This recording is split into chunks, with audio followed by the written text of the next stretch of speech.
चलो आज की क्लास स्टार्ट करते हैं। अभी तक हम लोगों ने लाइंस, अगर मैं दो पेयर ऑफ लाइंस की बात करता हूँ, मतलब दो पेयर नहीं, एक्चुअली एक पेयर की बात करता हूँ, तो हम इन पेयर ऑफ लाइंस को दो मेजर सेक्शन में बांट सकते थे। पहला होता है इंटरसेक्टिंग लाइंस, दूसरा होता है नॉन इंटरसेक्टिंग लाइंस।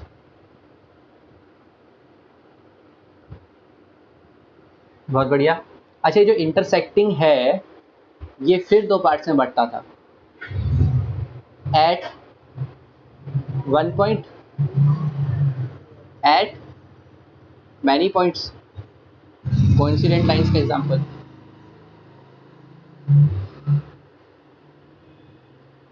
और एट वन पॉइंट में यूनिक सॉल्यूशन होता था। छोटी छोटी बातें याद आ रही होंगी। और नॉन इंटरसेक्टिंग का तुमने एक टाइप पढ़ा हुआ है, पैरेलल लाइंस।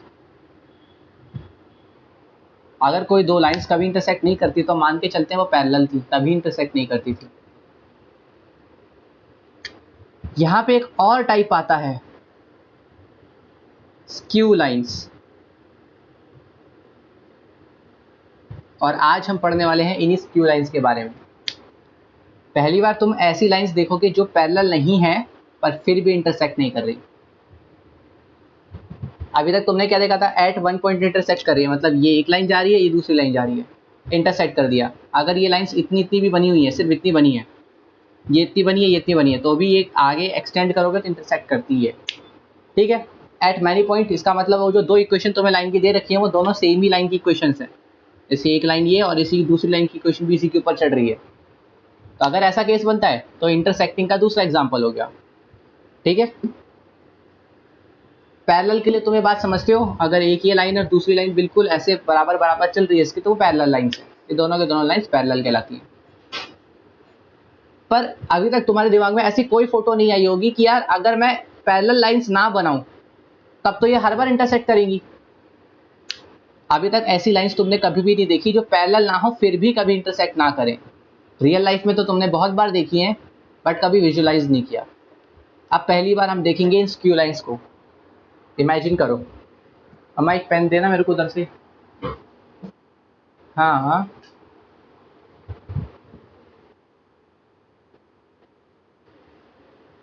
अच्छा, सिलेबस से कट गया तुम्हारे?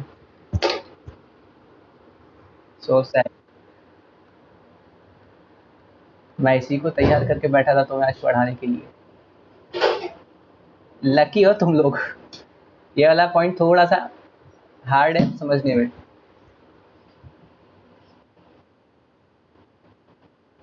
हाँ ये हुई ना बात। पहली बार एक सिलेबस के बाहर की चीज में तुम लोगों को इंटरेस्ट आ रहा है कि हाँ यार ये चीज थोड़ी अजीब है, देखते हैं। चलो कोई नहीं, आप एक बार एग्जांपल देख ही लेते हैं। ये एक लाइन है, ये एक और लाइन है, दोनों पैरेलल है, राइट। अगर मैंने हल्का सा टिल्ट कर दिया तो कहीं ना कहीं ये आगे जाके इसे इंटरसेक्ट करेंगे। दो लाइन्स है ऐसे हाँ, ये ऐसा टेढ़ा किया, इंटरसेक्ट कर जाएंगी। पर इमेजिन करो अभी इन दो लाइन से मैंने इसको ऐसे कर दिया, समझ रहे हो? अब बताओ क्या ये दो लाइन इंटरसेक्ट कर सकती है? इमेजिन हो रही बात। मैंने इस लाइन को ऊपर या नीचे टेढ़ा करने की बजाय ऐसे ही घुमा लिया। ये लाइन एक ऊपर वाले प्लेन में है, समझ रहे हो? ये ऊपर वाले प्लेन में है और ये नीचे वाले प्लेन में है। कभी भी इंटरसेक्ट नहीं करेंगे क्योंकि इन दोनों के प्लेन डिफरेंट है। क्या मेरी बात समझ में आ रही है? इस टाइप की जो लाइंस है वो स्क्यू लाइंस है। देखो मैं दोबारा बताता हूँ एक बार, छोटा सा वो बना के डायग्राम के साथ।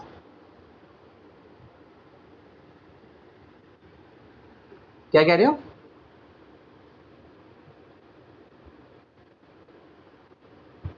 हाँ नहीं है तो?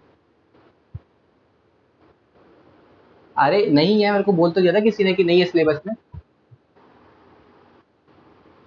अरे कोई बात नहीं। मैं अभी जो मैं बता रहा हूँ जस्ट एक नॉलेज के लिए देख लो थोड़ा सा, मैं तुम्हें इसके फॉर्मूलों में नहीं ले जाऊंगा, ठीक है, अगर कट गया है तो। लेकिन अब तो ये एक बार देख के तुम लोग बताओ मेरे को।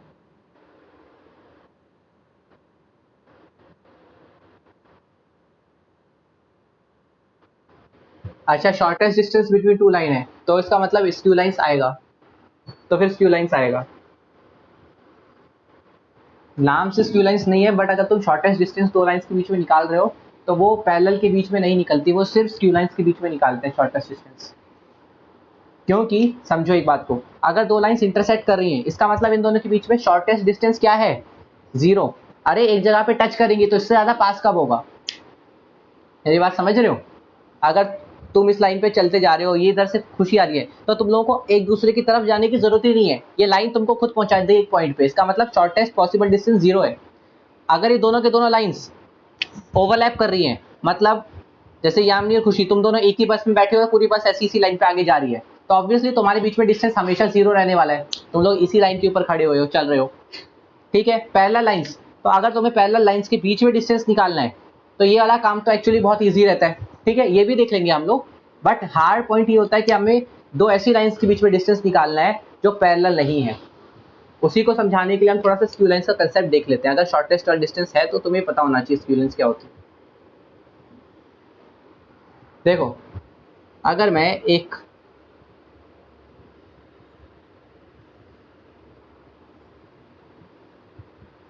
ये क्यूब बनाया मैंने, ओके, ये एक क्यूब है। अब इमेजिन करो इस क्यूब के इस वाले प्लेन पे एक लाइन मैंने बनाई, ये सामने वाले फेस पे बनाई हुई है ये वाली लाइन, ठीक है। वैसे इसका पीछे वाला भी एक फेस है और इस पे मैंने एक लाइन ऐसे बनाई, ये पीछे वाले फेस पे बनाई है। इमेजिन करना इस बात को, ये लाइन आगे वाले फेस पे और वो पीछे वाले फेस पे है। अब कमाल की बात ये है कि ये दोनों कभी भी एक दूसरे को टच नहीं कर सकते, क्योंकि ये वाला सरफेस और वो सरफेस एक दूसरे के पैरेलल है। लेकिन क्या ये दोनों एक्चुअली में एक दूसरे के पैरेलल दिख रही है दोनों लाइंस? सोच के देखो, एक्चुअली में दोनों एक दूसरे के पैरेलल नहीं दिख रहे, लाइंस एक दूसरे के पैरेलल नहीं है, लेकिन तब भी इंटरसेक्ट नहीं कर रही, इसीलिए इनको स्क्यू लाइंस बोला जाता है। ये लाइंस भी इंटरसेक्ट नहीं करती लेकिन पैरेलल भी नहीं मानी जाती, ओके।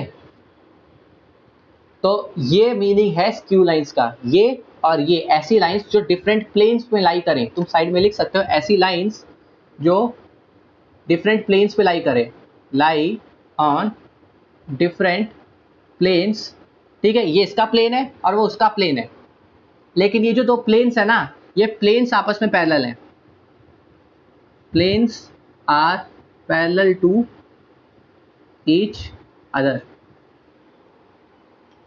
बात समझ आ गई? दो लाइंस जो इस तरीके से रखी हुई है, पहली चीज अगर तुमको विजुअलाइज हो गया हो तो बढ़िया है, और डेफिनेशन कुछ इस टाइप से जा रही है, ठीक है। डेफिनेशन तुम्हारे काम की नहीं है बट स्टिल। अच्छा, शॉर्टेस्ट डिस्टेंस इन दोनों के बीच में क्या होगा? एक ऐसी लाइन जो इन दोनों को जोड़ती हो, और ये डिस्टेंस कुछ नहीं इस के बराबर होगा, ये जो लाइन तुम इधर से दिखाई दे रही है ये वाली एज, यही डिस्टेंस इन दोनों लाइंस के बीच में, तो इनके बीच में शॉर्टेस्ट डिस्टेंस कुछ ये वैल्यू है, ठीक है। अब इस बात को समझे रहना, इमेजिन करते रहना दिमाग में। अब हमें इसका शॉर्टेस्ट डिस्टेंस निकालना है, तो मान लेते हैं इक्वेशन ऑफ लाइन दे रखी है हमको दो, ओके। इक्वेशन ऑफ लाइंस ले लेते हैं ज़रा, x minus x one upon L1 equal to y minus y one upon M1 equal to z minus Z1 upon N1। ये पहली वाली इक्वेशन है। दूसरी इक्वेशन ले लेते हैं, x minus x two upon L2 is equal to y minus y two upon M2 is equal to z minus Z2 upon N2। ये दो लाइंस की इक्वेशन है। तो इन दोनों के बीच में अगर हमें शॉर्टेस्ट डिस्टेंस निकालना है, शॉर्टेस्ट डिस्टेंस, तो हमारे पास उसका फॉर्मूला होना चाहिए, और वो फॉर्मूला कुछ ऐसा है, x2 minus x one, y2 minus y one, z2 minus Z1, L1 M1 N1, L2 M2 N2, ऊपर वाले का determinant upon under root, under root के अंदर जो वैल्यू आ रही है उसको ध्यान से देखना, M1 N2 minus M2 N1 का whole square plus N1 L2 minus N2 L1 का होल स्क्वायर प्लस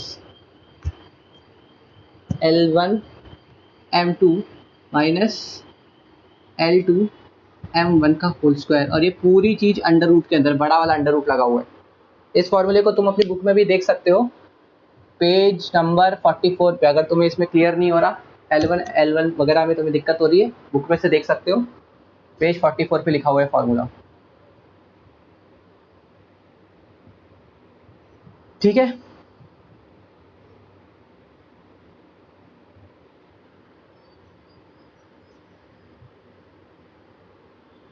नोट कर लो इसको।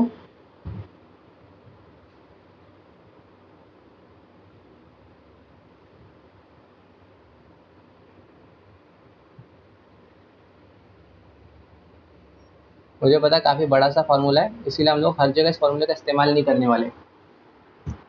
हम लोग कुछ नहीं करेंगे, हम इस फॉर्मूले को यूज़ नहीं करेंगे डायरेक्टली, हम कॉमन सेंस से आगे बढ़ेंगे। अभी मैंने बताया नहीं फॉर्मूला डिराइव कैसे हुआ है, अभी वो डेरिवेशन की स्टाइल से देखेंगे कि आया कैसे था फॉर्मूला, और तुम उसी स्टेप को अप्लाई करोगे ना तो गड़बड़ नहीं करोगे एटलीस्ट।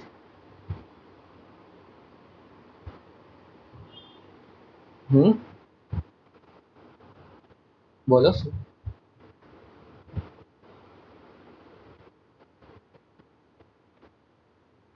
हम्म, हाँ आता है।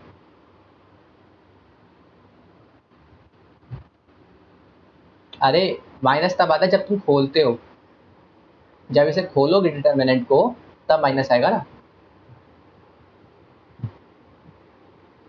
लिखते वक्त थोड़ी माइनस डालते हो तुम, नहीं समझे।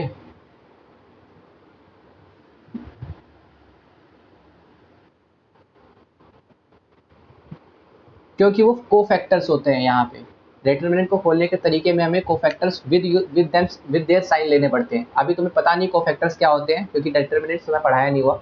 अगर तुम्हें पता है कोफैक्टर्स तो तुम समझ जाओगे कि जब हम कोफैक्टर्स की बात करते हैं तो इस वाले पे, इस वाले पे, इस वाले पे और इस वाले पे, इन चार पे नेगेटिव साइन आता है। यहाँ पे प्लस साइन रहता है, यहाँ प्लस साइन रहता है, यहाँ प्लस साइन, यहाँ प्लस साइन, यहाँ प्लस साइन। ये तरीका होता है डिटर्मिनेंट को ध्यान रखने के लिए। अभी तुम्हें पढ़ाया नहीं है, अगर तुम्हें कोफैक्टर्स का मीनिंग पता है तो समझ जाओगे, अगर नहीं पता कोई बात नहीं, मत सोचो ज़्यादा। फिलहाल के लिए बस याद रख लो कि हाँ माइनस लगता है, डिटरमिनेंट पढ़ेंगे तब समझेंगे। इसको नोट कर लो।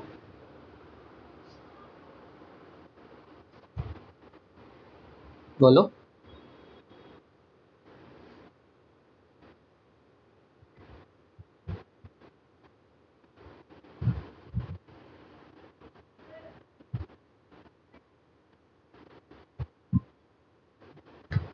मेरे को एक बार दोबारा से वो सिलेबस भेज देना, मैं देख लेता हूँ, मैंने भी पढ़ा होगा सिलेबस फ़ोन पे, मैं देख के बता दूंगा।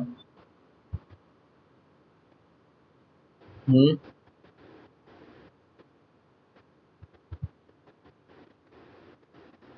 स्क्यू का नाम अगर नहीं, अगर तुम्हें भले स्क्यू का नाम नहीं भी दे रखा हो, बट शॉर्टेस्ट डिस्टेंस निकालने का यही तरीका होता है।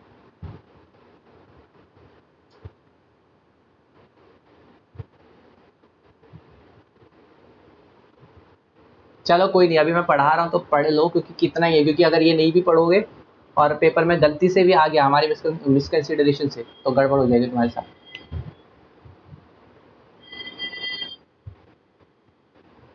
बस, ज़्यादा बड़ा टॉपिक नहीं है, दो तीन फॉर्मूले हैं, एटलीस्ट पता होंगे मीनिंग क्या होता है तो काम हो जाएगा। 15-20 मिनट का टाइम है बस, और कुछ नहीं। अगर कंफर्म हो जाएगी ये चीज़ नहीं आनी, अपने सर से पूछ के देख लेना कि सर एग्जैक्टली क्या स्क्यू लाइन्स और स्क्यू लाइन्स के आगे के जितने कंसेप्ट थे, मतलब shortest distance between two lines, intersecting lines, parallel lines, ये सब अगर कट हो गया एंड का पार्ट तो बता देंगे, नहीं तो अपना काम चला के सकता। लिख लिया क्या नहीं सबने?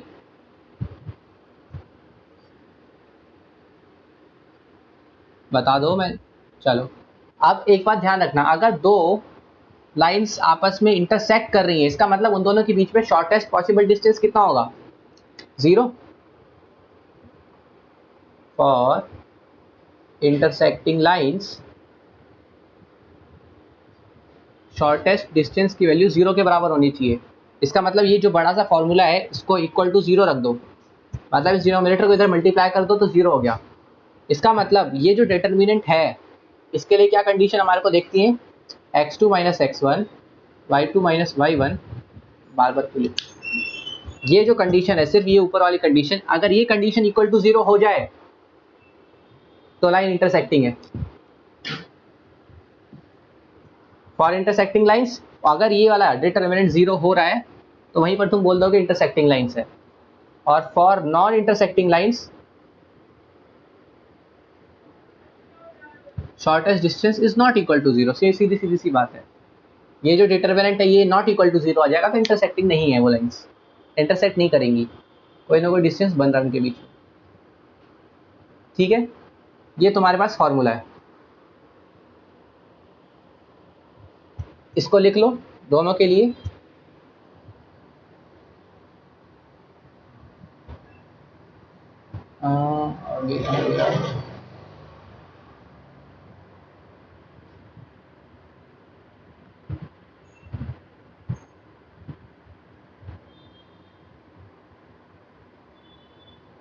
लिख लो तो बता देना।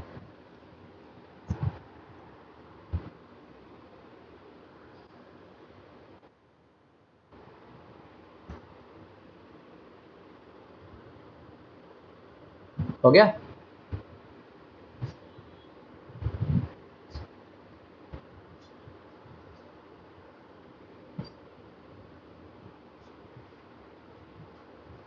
हो गया कि नहीं? इरेज कर दूं? ओके, अभी वो जो फॉर्मूला है बस वो फॉर्मूला थोड़ा सा बड़ा है, डायरेक्टली याद नहीं होता, इसीलिए और एक दो तरीके हैं। अब देखो, अभी तो मैंने तुमको जो लाइंस की इक्वेशन दी थी वो कार्टेशियन फॉर्म में थी, right? Coordinate form, Cartesian form, जो भी तुम बोल दो। अभी जो तुम इक्वेशन अगर वेक्टर फॉर्म में दे दिया जाए, अगर तुम्हें जो इक्वेशंस हैं वो वेक्टर फॉर्म में दे दिया जाए कि r1 vector is equal to a1 vector plus lambda v1 vector, और जो दूसरा इक्वेशन है r2 vector equal to a2 vector plus lambda 1 lambda 2, क्योंकि ये ऑब्वियसली लैम्डा भी डिफर करेगा दोनों में, b2 वेक्टर। ये दो अलग अलग इक्वेशंस हैं, और अगर हमें इनके बीच में शॉर्टेस्ट डिस्टेंस निकालना है तो इसका फॉर्मूला काफ़ी इजी है। दोनों में से पॉइंट ऑफ इंटरसेक्शन माइनस कर दो, डॉट प्रोडक्ट b1 और b2 को क्रॉस, ठीक है? और जब b1 क्रॉस b2 करोगे तो उसका जो मैग्नीट्यूड आएगा उसको डिवाइड में ले जाओ।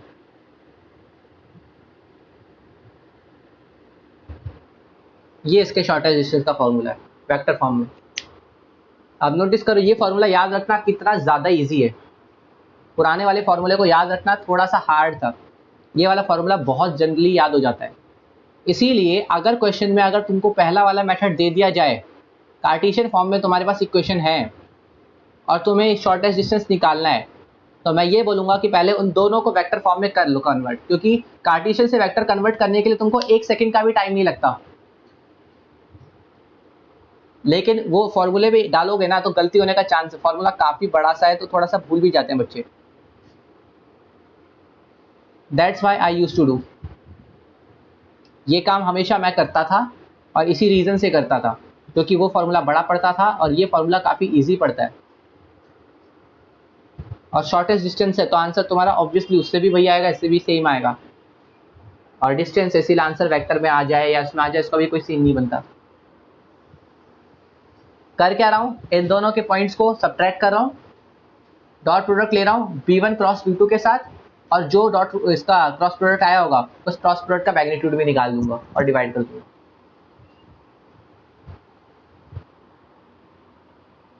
ये मेरा मेजर तरीका है क्वेश्चन सॉल्व करने का।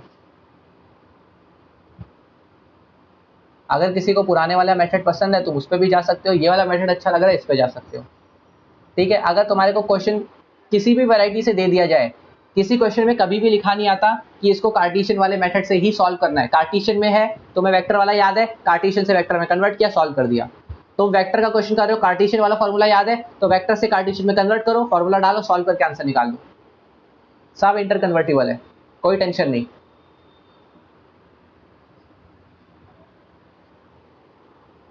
नोट कर लो, काफी बढ़िया फॉर्मूला ये वाला, और तुम्हें बहुत जल्दी हेल्प करने वाले बहुत सारी जगहों पे।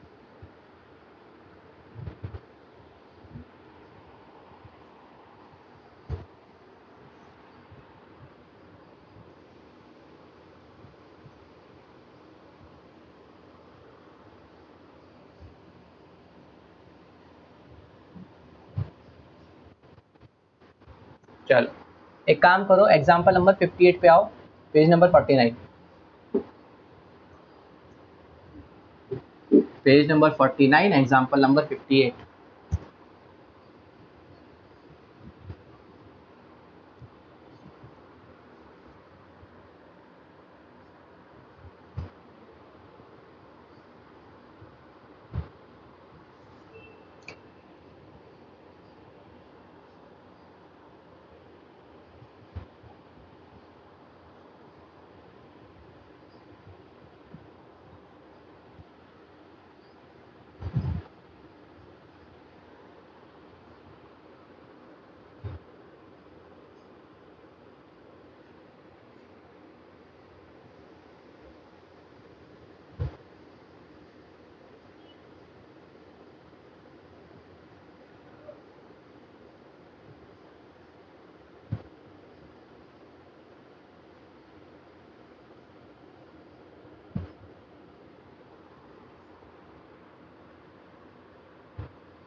देखो क्वेश्चन दिख रहा है, देख लिया, रीड किया कि नहीं क्वेश्चन तुम लोगों ने एक बार?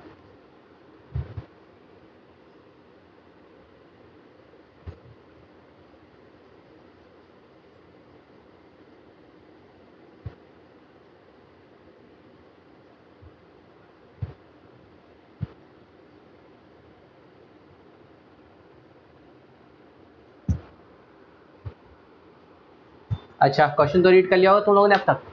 अब ध्यान से देखो, तुम्हें जो क्वेश्चन दे रखा है वो स्टैंडर्ड फॉर्म में नहीं दे रखा, आर वेक्टर कुछ ऐसा दे रखा है, और तुम्हें पता है आर वेक्टर ऐसा दिखना चाहिए, a vector plus lambda b vector जैसा।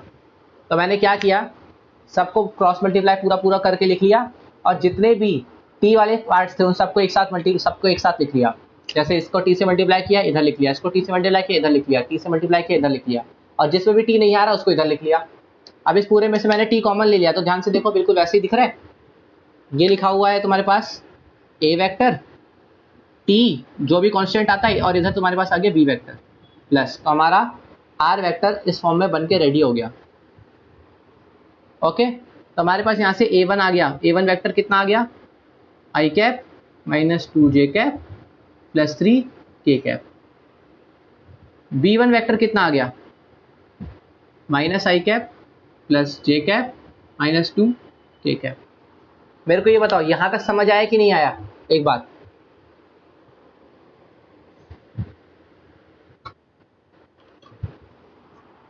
तो ध्यान रखना, हर बार तुम्हें एग्जैक्ट इस फॉर्मेट में दे रखा हो जरूरी नहीं है, किसी भी फॉर्मेट में दे रखा होगा अपने आप कन्वर्ट करो और मेन फॉर्मेट पे लेकर आ जाओ। मैं लेकर आ गया।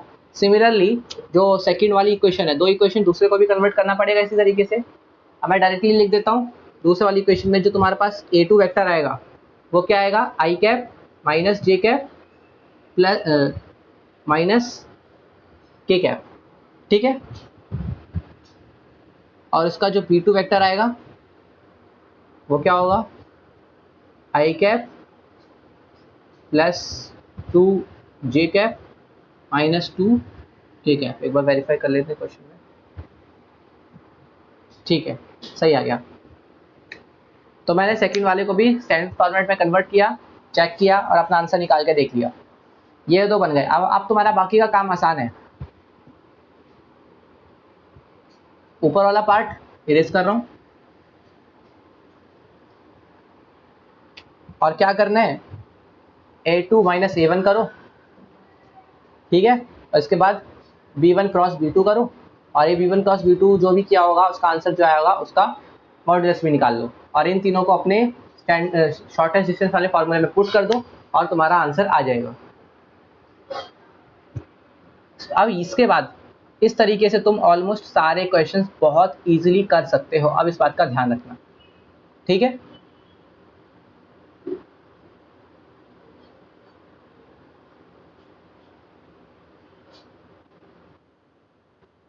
हाँ बोल दो।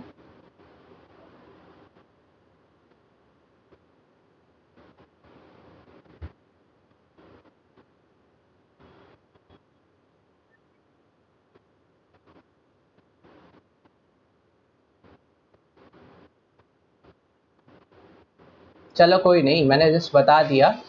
अब तुम्हारा लक अच्छा है कि कट हो गई, तो इससे ज़्यादा मैं फिलहाल नहीं करवा रहा।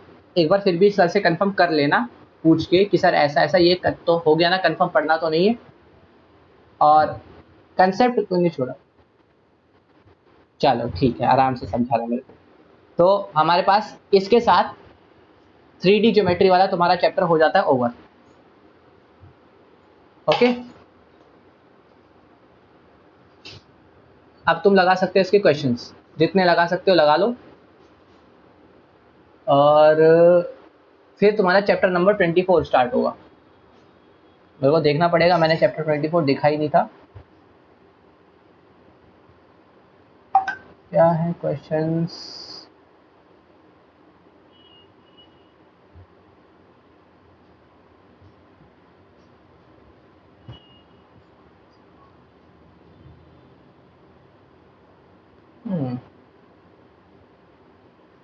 मेरे को अभी चैप्टर 24 देखना पड़ेगा, मेरे को याद नहीं आ रही इसमें क्वेश्चंस वगैरह।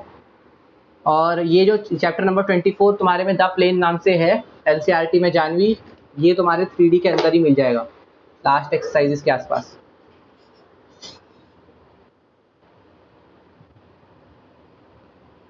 और इस वाले चैप्टर में तुमको पहली बार प्लेन्स और उनकी इक्वेशंस दिखाई देने वाली है।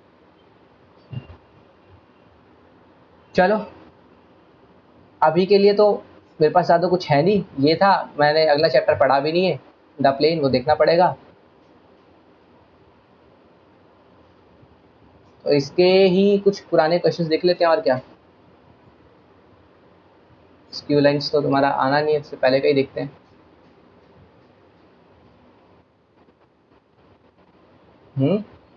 ले आओ।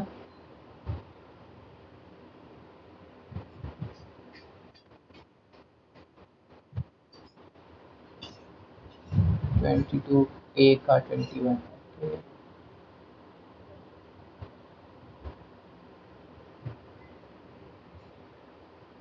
22 मतलब वेक्टर्स चैप्टर में तुम्हारा वेक्टर्स कंटिन्यू है ना।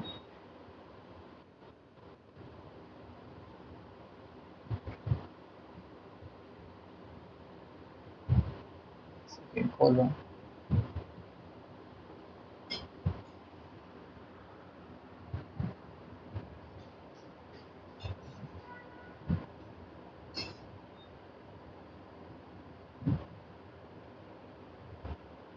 पेज नंबर क्या है?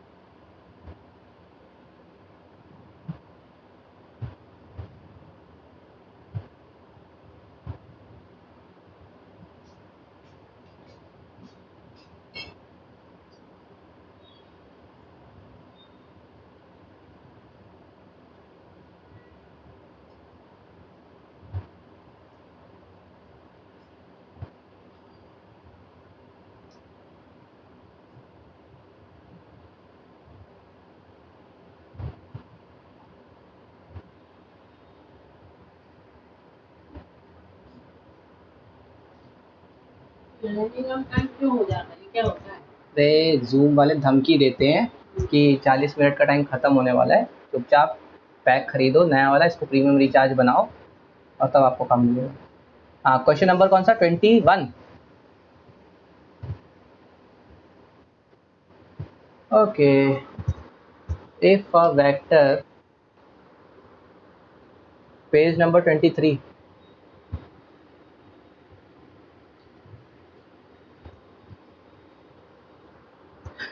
If a vector a is perpendicular to non collinear vectors, okay मान लेते हैं एक वेक्टर बी है और दूसरा वेक्टर सी है, नॉन कोलिनियर इसीलिए मैंने ऐसा बना लिया, और जो ए है वो परपेंडिकुलर है बी के भी और सी के भी। ए वेक्टर जो है वो परपेंडिकुलर है बी के, और ये a vector is also perpendicular to c vector. अच्छा, अगर मैं इन दोनों का बी क्रॉस सी कर दूं, बी क्रॉस सी करना, तो सी को इधर बना लेते हैं, तो बी क्रॉस सी का आंसर क्या आने वाला है? बी क्रॉस सी जो आंसर आएगा वो इन दोनों के परपेंडिकुलर होने वाला है। इसका मतलब अगर इस जगह पे मैं इनका एक प्लेन बना लूं, इसके परपेंडिकुलर ऐसे बाहर की तरफ निकलता हुआ आएगा, मेरी बात इमेजिन हो रही है कि नहीं? ये ए वेक्टर ऐसे बाहर की तरफ खड़ा निकलेगा, बिल्कुल ऐसे। अगर ये ए वेक्टर बी के परपेंडिकुलर है, और इसको मैं लिख देता हूं आर, ठीक है, और R is perpendicular to the plane of b and c. ये मैंने ऐसे लिखा क्योंकि ये बात तो हमें क्रॉस प्रोडक्ट बोलता है कि अगर मैं दो चीज़ों का क्रॉस प्रोडक्ट करता हूँ तो उसका जो आंसर आता है वो उन दोनों के या उसके प्लेन के परपेंडिकुलर होता है। ये क्रॉस प्रोडक्ट की डेफिनेशन में ही लिखा हुआ होता है। तो जो आर वेक्टर हमारे पास है वो बी और सी के प्लेन के परपेंडिकुलर है, और हमें पता है कि a is also perpendicular to b, a is also perpendicular to c. इसका मतलब ए और R must be parallel, a and R must be parallel, ये दोनों तो पैरेलल होने चाहिए। हो सकता है आर वेक्टर कहीं यहाँ बनाओ, ए वेक्टर यहाँ, मतलब जैसे आर वेक्टर इधर बना और ए वेक्टर कहीं इधर बनाओ, तभी दोनों परपेंडिकुलर रहेंगे। तो तुम यहाँ बता सकते हो since a and R both perpendicular, this means a is also perpendicular to the plane of b and c. इस तरीके से लिख सकते हो। समझ आया?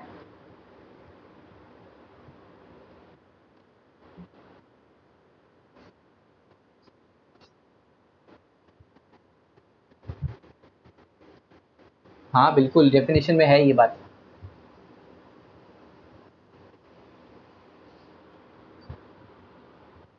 हम्म।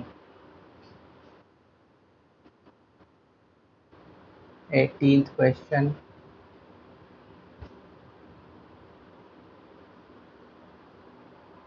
चलो देखते हैं इसको भी।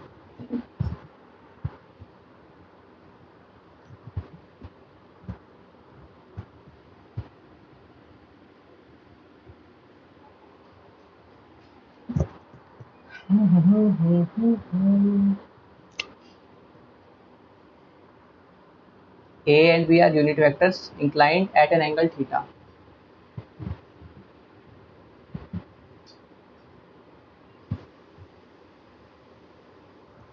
ठीक है, यूनिट वेक्टर्स बोल रखा है तो हमारे पास इसका डेटा है mod a equal to mod b equal to 1। Cos theta होता है a dot b upon mod a mod b. Okay, cos 2 theta is equal to 1 sine में ले जाना 2 कॉस स्क्वायर थीटा माइनस 1।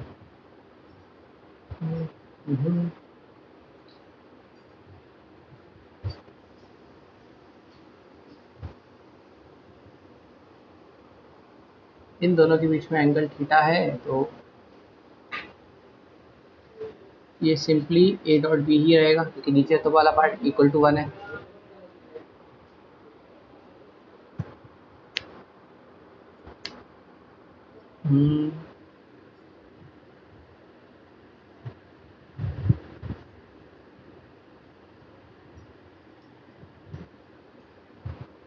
तो cos theta A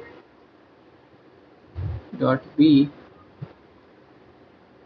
plus 1 by 2 is equal to cos square theta by 2। इधर से इस पूरे का under root चढ़ जाएगा।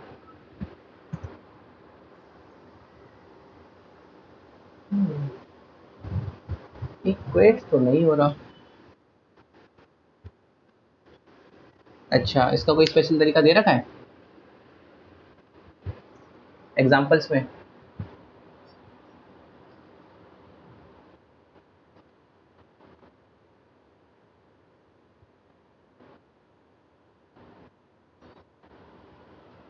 अच्छा।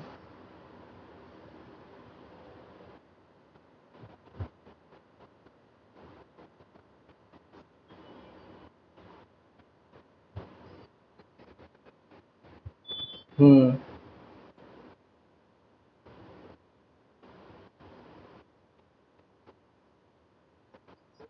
हम्म।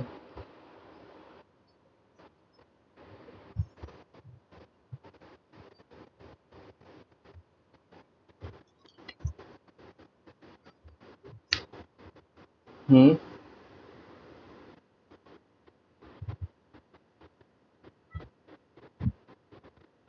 हम्म।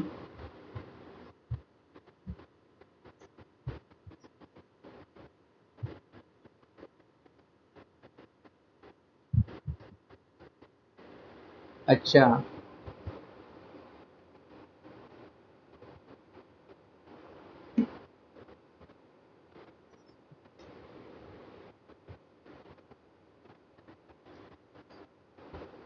ओके, तो तुम ये बता रहे हो कि तुमने पहले ए प्लस बी का होल स्क्वायर कर दिया, और इसका एक्सपेंशन होता है a square plus b square plus 2ab cos theta, right? या तुमने कॉस फिलहाल नहीं लिया?